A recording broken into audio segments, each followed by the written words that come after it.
न्यायियों अध्याय 19। एक लेवीय और उसकी रखैल।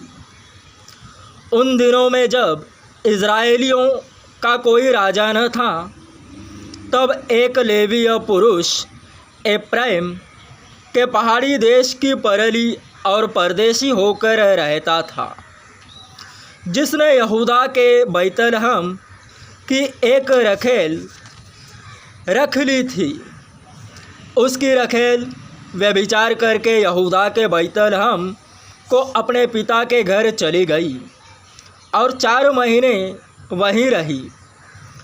तब उसका पति अपने साथ एक सेवक और 2 गदहे लेकर चला और उसके यहाँ गया कि उसे समझा बुझाकर ले आए।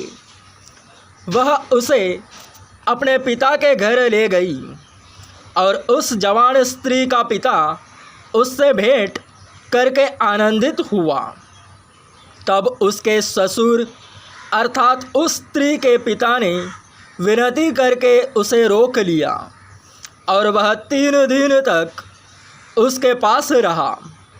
इसलिए वे वहाँ खाते पीते टिके रहे।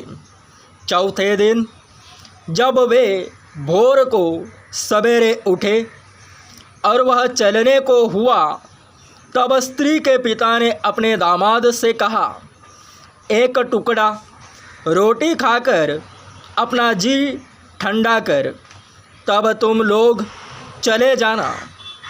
तब उन दोनों ने बैठकर संग संग खाया पिया। फिर स्त्री के पिता ने उस पुरुष से कहा, और एक रात टिके रह और आनंद कर। वह पुरुष विदा होने को उठा, परंतु उसके ससुर ने विनती करके उसे दबाया। इसलिए उसने फिर उसके यहाँ रात बिताई। 5वें दिन भोर को वह विदा होने को सवेरे उठा, परंतु स्त्री के पिता ने कहा, अपना जी ठंडा कर और तुम दोनों दिन ढलने तक रुके रहो। तब उन दोनों ने रोटी खाई। जब वह पुरुष अपनी रखैल और सेवक समेत विदा होने को उठा, तब उसके ससुर अर्थात स्त्री के पिता ने उससे कहा, देख, दिन तो ढल चला है और सांझ होने पर है, इसलिए तुम लोग रात भर टिके रहो। देख, दिन तो डूबने पर है, इसलिए यहीं आनंद करता हुआ रात बिता और सवेरे उठकर अपना मार्ग लेना और अपने डेरे को चले जाना। परंतु उस पुरुष ने उस रात को टिकना न चाहा, इसलिए वह उठकर विदा हुआ और काठी कसे हुए 2 गदहे और अपनी रखैल संग लिए हुए यबूस के सामने तक, जो यरूशलेम कहलाता है, पहुंचा। वे यबूस के पास थे और दिन बहुत ढल गया था कि सेवक ने अपने स्वामी से कहा, आ, हम यबूसियों के इस नगर में मुड़कर टिके। उसके स्वामी ने उससे कहा, हम पराए नगर में जहाँ कोई इज़राइली नहीं रहता न उतरेंगे, गिबा तक बढ़ जाएंगे। फिर उसने अपने सेवक से कहा, आ, हम उधर के स्थानों में किसी के पास जाए। हम गिबा या रामा में रात बिताए। और वे आगे की ओर चले और उनके बिन्यामीन के गिबा के निकट पहुँचते पहुँचते सूर्य अस्त हो गया। इसलिए वे गिबा में टिकने के लिए उसकी ओर मुड़ गए और वह भीतर जाकर उस नगर के चौक में बैठ गया, क्योंकि किसी ने उनको अपने घर में न टिकाया। तब एक बूढ़ा अपने खेत के काम को निपटाकर सांझ को चला आया। वह तो एफ्राइम के पहाड़ी देश का था और गिबा में परदेशी होकर रहता था, परंतु उस स्थान के लोग बिन्यामीनी थे। उसने आंखें उठाकर उस यात्री को नगर के चौक में बैठे देखा और उस बूढ़े ने पूछा, तू किधर जाता और कहाँ से आता है? उसने उससे कहा, हम लोग यहूदा के बैतलहम से आकर एफ्राइम के पहाड़ी देश की परली ओर जाते हैं।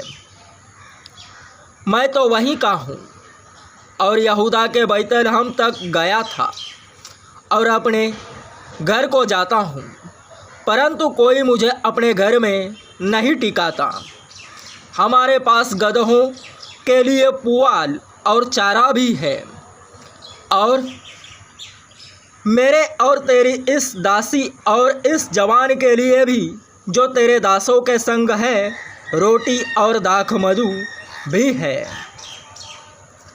हमें किसी वस्तु की घटी नहीं है।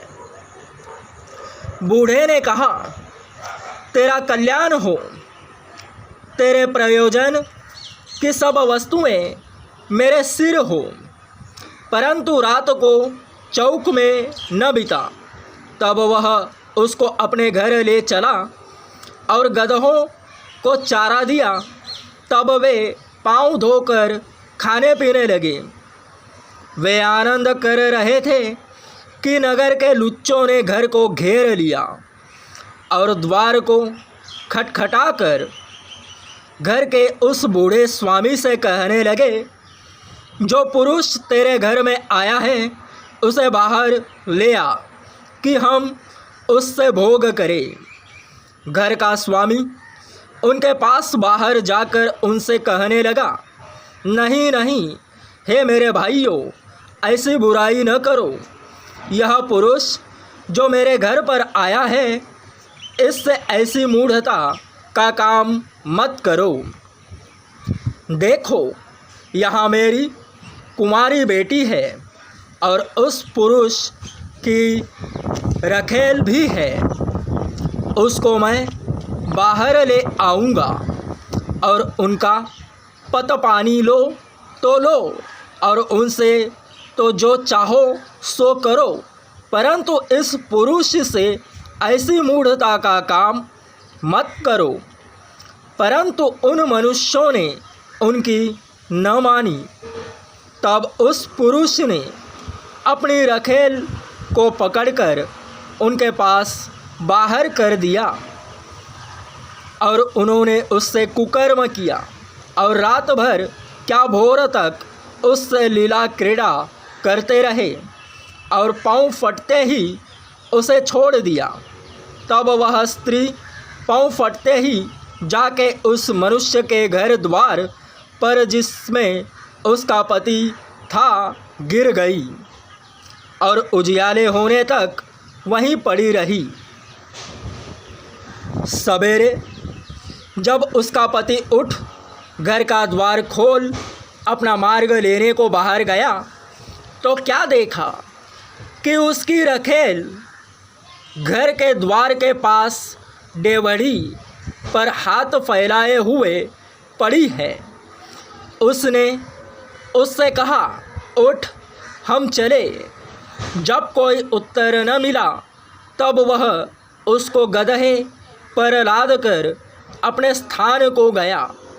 जब वह अपने घर पहुंचा तब छुरी ले रखेल को अंग अंग अलग करके काटा और उसे 12 टुकड़े करके इज़राइल के देश में भेज दिया।